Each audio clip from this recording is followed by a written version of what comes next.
Welcome, everybody, to Spirit Matters. Thanks for being here. My name is Dayal. I'm here with Kishore Chandra and Achyuta Gopi, coming at you live from New York with our live studio virtual online Zoom audience, as well as all of you out there listening from wherever you are. So glad that you guys are here. More than anything, this podcast is just a place of daily spiritual connection to let you know that you're not alone, to let you know there's people going through it too, to let you know that hope is alive and well in the world, and we are here to share where ancient spiritual principles intersect intersect with our life on the daily. Um, there was just actually just this morning. Actually, we have a morning class on the Bhagavatam Bhagavad Prana here at the Bhakti Center, and I happened to be here. And in the class, it was speaking about the person was talking about lamentation, and they're talking about like spiritual perspective helps eliminate certain degrees of lamentation or distress in the world. And Govinda, sorry, I'm allergic to advice, so I didn't. He was telling me that one was free, guys. That one was free on the house. Um, but no, so he was talking about and you read in the Bhagavad Gita about Krishna telling Arjuna, you do not lament. You're grieving for what is not worthy of lamentation, and kind of like this sense of having spiritual perspective to help you get over things. And one of the questions was a really great question in the class was asked, we hear kind of throughout Vedic texts and spiritual texts sometimes the idea of like using spirituality as a means to overcome grief, but then also we hear that could be quite insensitive, and it can be sometimes not what somebody needs to hear. And so how do we kind of balance that? And the thought that just came to my mind, I wasn't speaking, I wasn't answering the question, but my thought was just spiritual principles and truth takes a lot of thoughtfulness and maturity to know how to apply it directly into our life, you know? And so I was just thinking that like there's no like whitewash formula of how everything applies in every circumstance. It's unique, it's custom, it requires thoughtfulness, maturity, a certain sensitivity. And I was thinking that's why we're here. We're here to look at spiritual principles every day and figure out how do we apply this in this season of life, in this circumstance of life, according to what I'm going through specifically. How does it create compassion for other people? And so that's why we're here. That's why we're here. And that's my monologue. Is there anything else we want to talk about, or should we just end this episode? We done? We I good? feel like, I feel like you can't like drop a bomb like that and then us not actually talk about it. Like I feel like we got to talk about it now. We got to talk And about it. Well, talk about it. I, Talk it. Talk it. You guys, I'm done talking. I've done all the talking. I normally open up. I'm going to do my best not to interrupt you guys. Doyle will be here all week. And I'm also going to try to. No, I'm joking. I will be here all week. Okay, I'm done. So I remember when the Black Lives Matter movement was really kind of just like re-rolling, you know, and doing its thing. And I heard a lot of things from a lot of spiritually minded people. And it's really interesting when you hear these things from spiritually minded people and you kind of feel like, are why are you ever feel like, why are you saying this to me? Like, have you looked at me? Like, what are we even like actually looking at the people that we're talking to? Are we actually being personal with the people that we're talking to? Like, what happened was somebody asked me during the whole session, they were like, the whole season of that era, they said, how are you doing? I said, not feeling so great, not having such a great day, my heart's feeling a little heavy. And that was it. And it was like that was all they needed to launch into their own monologue, which was, you shouldn't take these things so seriously. We are not these bodies. We should really be focusing more on cow protection. And they like said all these things. And I was just kind of looking at I was just thinking, I was like, what? I didn't even ask you. Like, I didn't even say, and how are you? Like, you asked me how I was. I gave a semi honest answer without going into too much detail. And that prompted you to launch straight into your whole, like, Crusaders, Avengers monologue of I don't know what that was supposed to be. But it wasn't comforting, and it wasn't even personal. And I just wound up thinking, like, what are we doing in this spiritual society? What is it that we're supposed to be doing? And I remember speaking to Radhanath Swami after my Guru Maharaj, and he was saying, you know, that you're not this body concept, and that style of preaching is actually not meant for the people who are going through the issue. Like, it is never supposed to be wielded as an instrument or a weapon against the people going through the hard times. That's not for them. It's for the people who are trying to look and make sense of, how is this world working like this? Like, what in the world is going on? And so it's so interesting thinking about spiritual sensitivity, about a level of maturity, like you said, when you're like, get free from this lamentation. Krishna is not telling Arjuna to get free from all lamentation. What he's telling him is, he's like, you are misplacing that compassion and sensitivity. He's like, you should place it more with your family, because they've been really run down by the world. And instead, what you're doing is you're now having compassion for the wrong side of the tracks. Krishna is not telling Arjuna, feel nothing, just become numb and insensitive. And that's what spiritually minded people are. He's saying, put it in the right place. He's saying, look at the people close to you. Look at them. Have real sensitivity for the people close to you. Look at what your wife has gone through. Look at what your brothers have gone through. You have the ability to change all of that. Take that as a service, instead of us like doing this thing where we bypass the whole thing and we're like, just become numb, rise above it all, feel nothing. I'm like, that's impossible. And Krishna is saying the same thing. It's impossible to feel nothing. Really, it is. It's like, but we have to watch out where we place our feelings. Is it worthy of grief? And that's what he's saying. You're lamenting for something that is not worthy of grief. They don't deserve it. They don't deserve your compassion. And isn't that something? Like, somewhere where God is saying, like, these people deserve your feeling and your compassion. These people at this moment, in this time, with their actions, don't deserve it. And that's okay. Mm. I think it's interesting. Kishore was about to say something, and I'm breaking my promise that I wouldn't speak the rest of the podcast. Forgive me. Um, but it's interesting that misplaced compassion about, like you mentioned, like, don't deserve your compassion.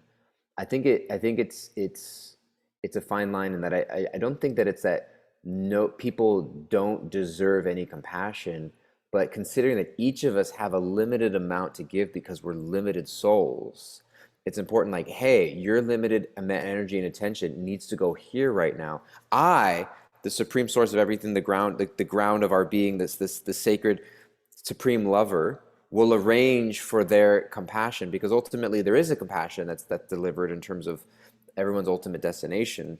But I think that it's to do that in a non-callous mentality of like, oh, I hope that they suffer. They don't deserve compassion. It's like, oh, by giving my compassion over here, I'm actually not. And I think that sometimes people in spiritual minded, we neglect those closest to us. It's like, I'm out there saving the world, but my family or my kids or my close friends feel completely neglected or abandoned by me, and I'm being a jerk to my close friends, but I'm out there saving the world. And so it's not that the world doesn't need help and assistance, it's that your priorities are here first, and let's surrender a greater plan to God, who is arranging all of that for everybody. You don't have to be there for everybody. And so it's knowing where to place our compassion is very important. And just because I'm not placing my compassion somewhere doesn't mean that place is not worthy or deserving of compassion. It's just not where I should be putting mine right now. Yes, I agree with everything that has been said. And the That's one all Kishore's contribution for the conversation. He's done. I'm done. And the one thing I really was gonna say, just because I'm a little like loopy this morning, when Achuta was speaking, the first thing that came up for me, like it came up as like a feeling of just like, because I've had those situations when people are talking at me instead of with me, and they're definitely not looking at who they're talking to.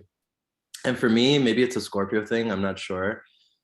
But for me, it's just like, I don't want to talk to you anymore. You know, like that's just the immediate feeling that comes to my mind. It's just like, I don't want to talk to you anymore, you know? And I think the house is definitely a Scorpio thing.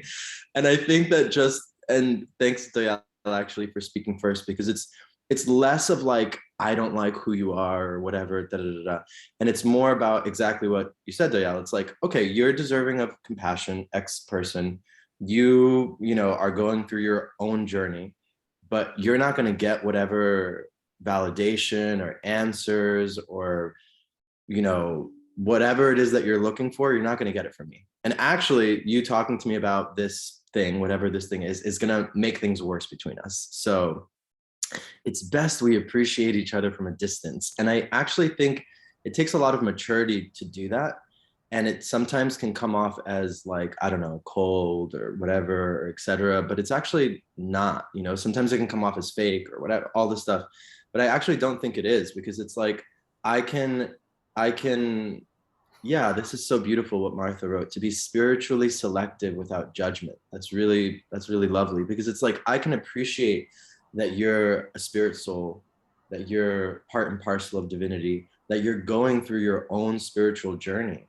But I can also appreciate and understand that like maybe that journey doesn't intertwine with mine, you know, like where I don't have to play a part in every single person's life, and you don't have to play a part in my life, you know. And it's like that's that's the thing. And it's like the more that I can understand that, at least as I've grown up as an adult, I'm just like, cool, we don't have to be friends, or like, you know, we don't have to have these conversations. Great, you know.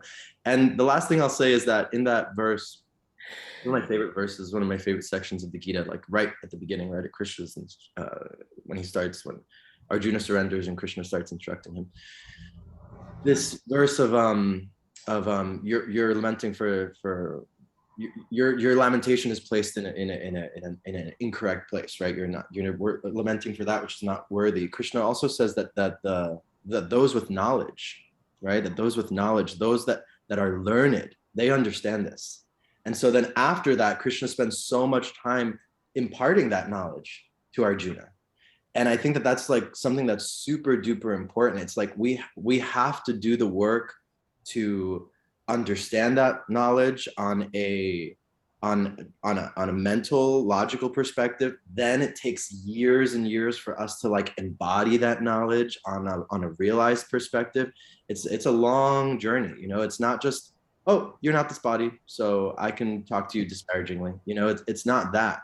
It takes a lot of time. And so I don't think we should be placing ourselves above, you know, Arjuna, who is like receiving direct knowledge from Krishna, and us thinking like, oh yeah, I understand it, so now I can just talk like this to whoever I want. You know, we shouldn't be using or utilizing, like Achyuta was so beautifully saying from Raghunath Swami, these gems of knowledge as like ammunition against people when they're going through it. That's terrible, you know.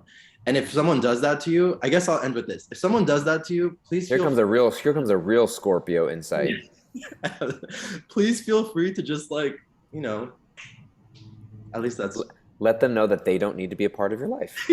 yeah. I completely agree. So, like, two things, right? Directly after that person told me that I was lamenting for a struggle that was not worthy of my grief, and that I should be focusing more on cow protection and less on living, they then asked me, they were like, so could you donate some money to our book distribution program? I was like, devotees, they're so, you know. And the second thing is, I feel as though we do this thing, a thought pops into our heads, we have like a realization. It's like thinking, willing, feeling, immediate action. We don't have to act on everything. Like, what's amazing is these spiritual realizations that we're having sometimes do not require us to do anything. Acknowledging that situation over there, I'm like, I can't get involved, I don't have it to put over there. And then being able to say, no, I don't have to do anything. I don't have to make my opinion known on the internet. I don't have to go write an op-ed piece. I don't have to go and talk to that person. I don't have to go and tell that person anything. I don't have to do anything. Like, How about we sit with it for a second? Like, we don't always have to be spurred on to action immediately. And we do this so much. It's like, oh my God, there was an opinion and I had it. Let me write the whole internet about it. It's like, whoa, whoa, whoa, whoa, whoa.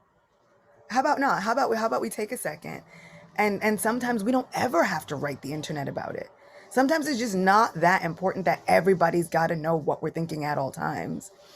And we have those conversations with our near and dear ones when we can see them face to face.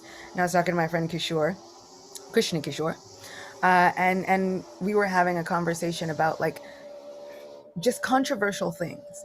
And I was saying, you know what, Kish, I like it when we have these conversations because I can see you. You can see me. We know what the intention is. You can hear my tone of voice. We have these conversations. But this is after a year and a half of it already going. Like, I've had time to sit with it, think about it, have realizations, have the world change that view or affirm it. And then we have those conversations, but we should have them not through a keyboard, not through a situation where you can't even hear the inflection or the tone in the person's voice.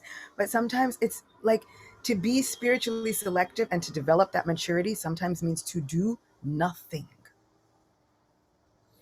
Yeah, I do think that while the internet has been a massive tool of communication and sharing knowledge and information, it's also, we know it's based on what you're saying, stolen away our ability to contemplate and reflect, because everything I say, it's like there's some, I need to react to something. And I think it was really a big issue for a lot of social causes. Like, if you're not commenting on this, you're part of the problem. If you're not posting, you know, a black square on your internet, if you're not speaking out against this new law that was passed, if you're not commenting on it through social media, it was, I remember when some of the things took place, certain social causes, there are certain social causes that do align with Bhakti Center values. I'm not going to say all or this or make a blanket statement, but there are some that were based on the passions of ahimsa, etc. And there's ways that we try to contribute by sharing our values in a way that contributes to a conversation or helps people in direct manners. But I remember one time of somebody saying, to me, like, why isn't the Bhakti Center getting involved in this issue? And I responded, and I just like listed all the ways that we were, and none of them included posting on social media. And I was like, just because it's not taking place on social media doesn't mean it's not happening. But it's like, this is what we're doing. These are the conversations that we're having. These are the ways that we are contributing or leveraging resources, et cetera. And it was just like, it's like, if somebody feels like if you're not posting it on your social media feed, then you don't care, you're not involved, you're not, engaging, you're not helping. And it's just like, we've sort of lost the ability to like, not, I don't have to say anything, you know. It was interesting. This was in the wake of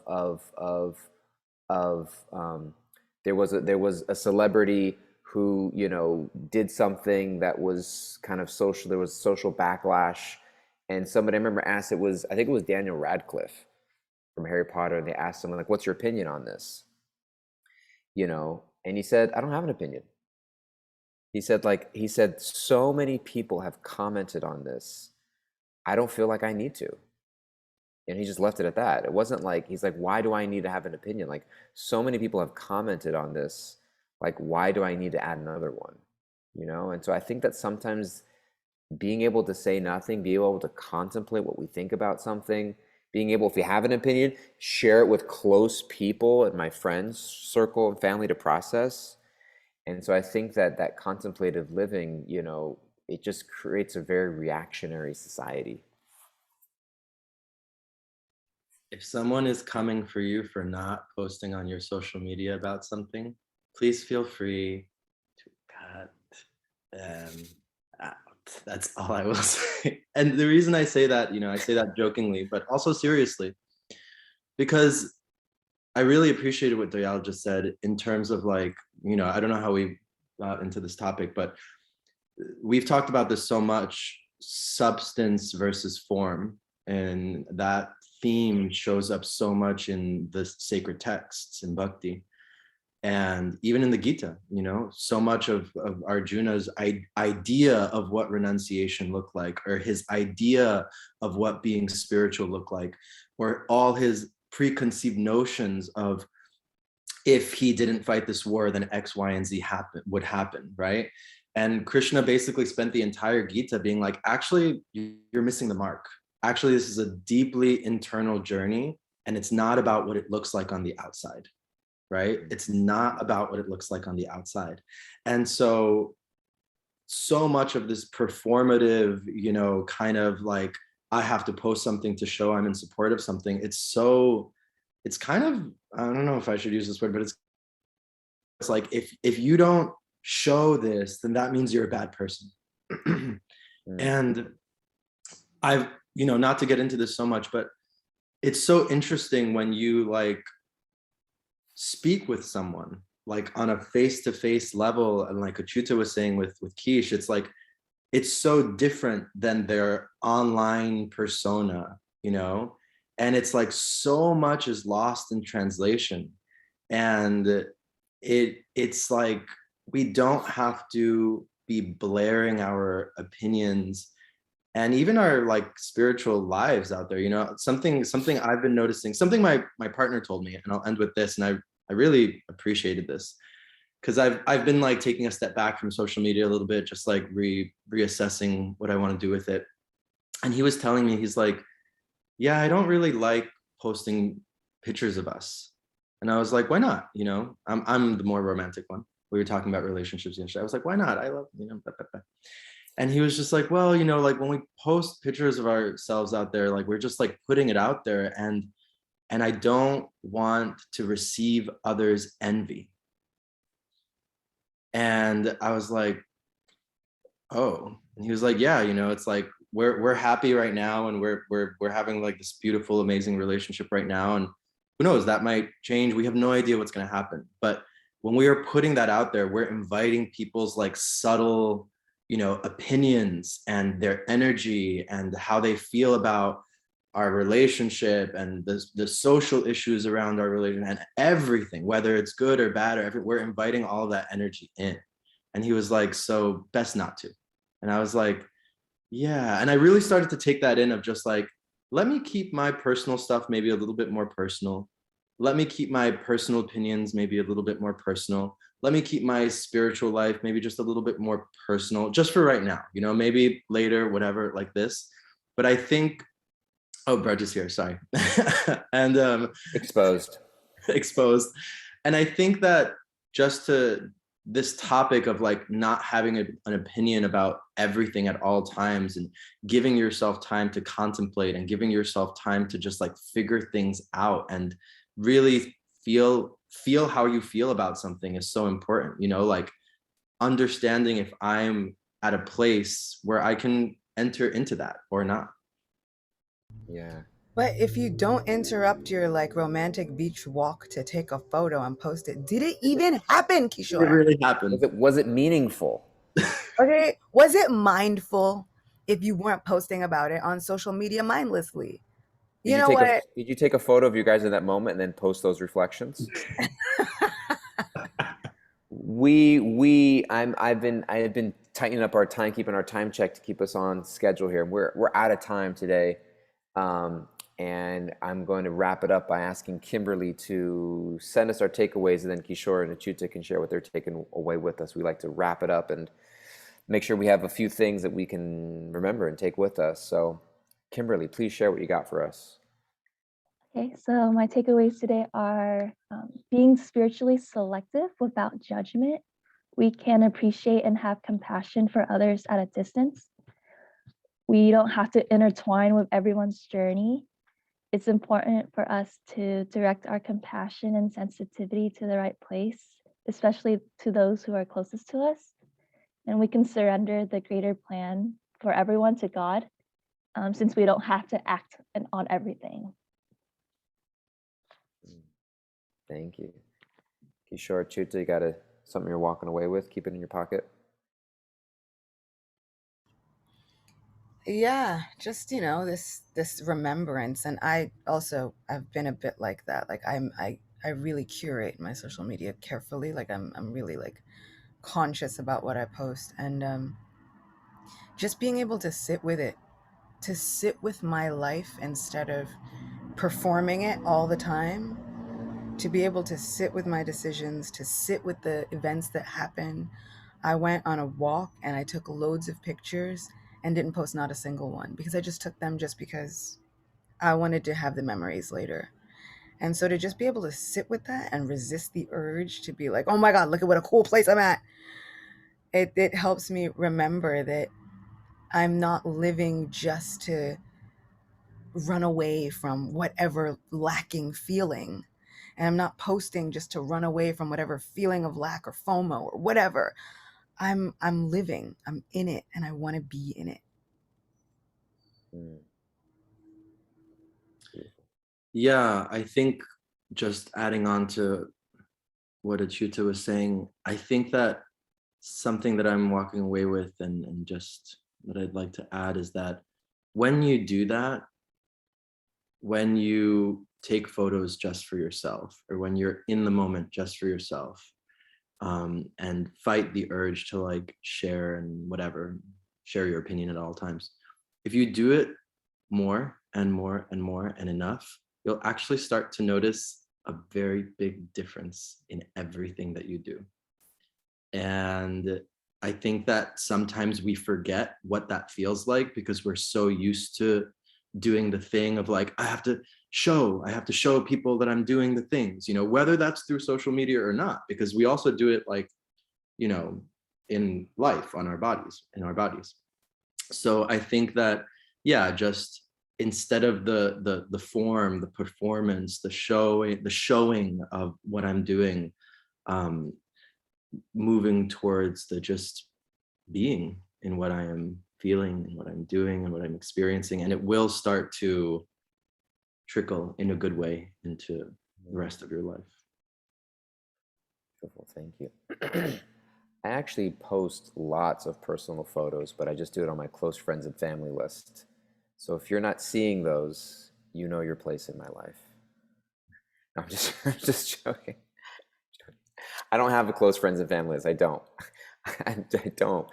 I think it's a very silly concept, to be honest with you. It's like, get a different account. Like, you have different accounts. I don't, but I'm just joking. Um, I do the same. I appreciated that point a lot, Kishore. It's for that reason that I don't actually like to post a lot of personal photos and relationships or whatever, because it's also like actually started a practice. Like, I'm trying to invest more time in just like family time, like me and my wife and our dog. We go for a walk or go to the park or go out to eat, and I actually just leave my phone at home. You know, it's like I just don't even want to have it with me, because I don't want to think like, oh, I got to capture this moment. Like, no, we're just having this moment now.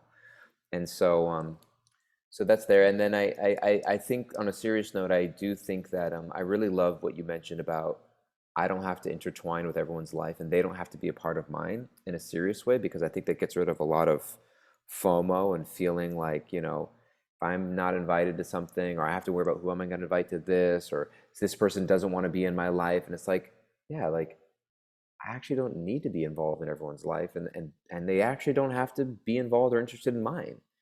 And so it brings a lot of peace to recognize that, rather than thinking like, I got to be involved and they got to be involved. And it's just like, I can just things, let things roll and flow. And so, um, Martha said, there was a time when people lived and beautifully survived without cell phones and social media. I don't believe you. Um, just, we're in that generation. We're in that generation where we remember both sides. You know, like I grew up as a kid. Like when I was in high school, there were no phones, and then like right after college, there were tons of phones. Like it was like right on the cusp. And so, God bless the next generation. So thank you guys all so much. Appreciate you. If you like anything you heard, please share it on your social media. Tell people that we're here. Screenshot this Zoom room. Let people know we're here. Or not. You don't have to. Just joking. Appreciate you guys. Please take care. Be well. See you next time. Bye-bye.